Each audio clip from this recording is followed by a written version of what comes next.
Before we go for a ride, before we saddle up and go for a ride, there's a few parts on my saddle and bridle that I like to check for wear and tear. For example, I like to check that my leathers are not all wearing through.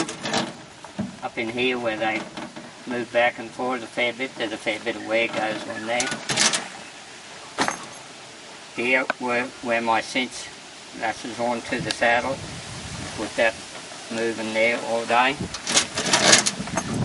Over here my girth, always make sure our girth is in good order because that's what holds your saddle onto the horse. And I have had a girth break once and ended up in a fairly good accident out of it. With the bridle, I like to check the bit itself is not wearing through in the middle. Where my reins join onto the bit, that they're not wearing away. And also where the cheek straps and that came onto the bit. But everything's all okay in there. So with that all checked and everything okay, I catch my horse and saddle up and ride away. Right, we have our horse saddled. I'm going to girth him up and put a bridle on him and have him ready to ride away. But in doing so, I'm going to show you some of the big no-nos that we shouldn't do when we are saddling up our horse. First of all, I just drop the reins and walk off. I've got no control of him. As you can see, has he turned around then? By holding the reins, I'd have him under control all the time. The reins dropped. Another big no-no is walking behind. Hind legs are made for kicking. Come around and I'll check the girth on this side.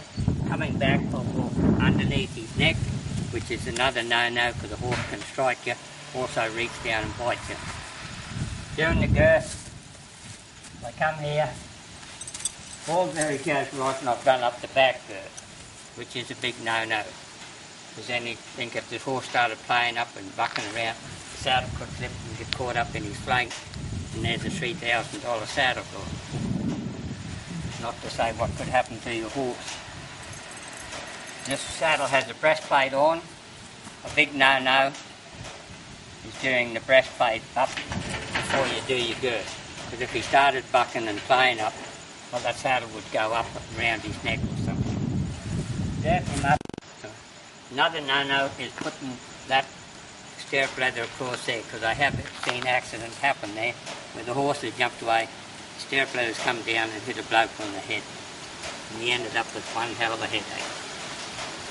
Standing back here, girthing up, I could get cow kicked, I have no control on that horse, anything like that. But these are all things you've got to watch while you're working around horses, and I think you always have control.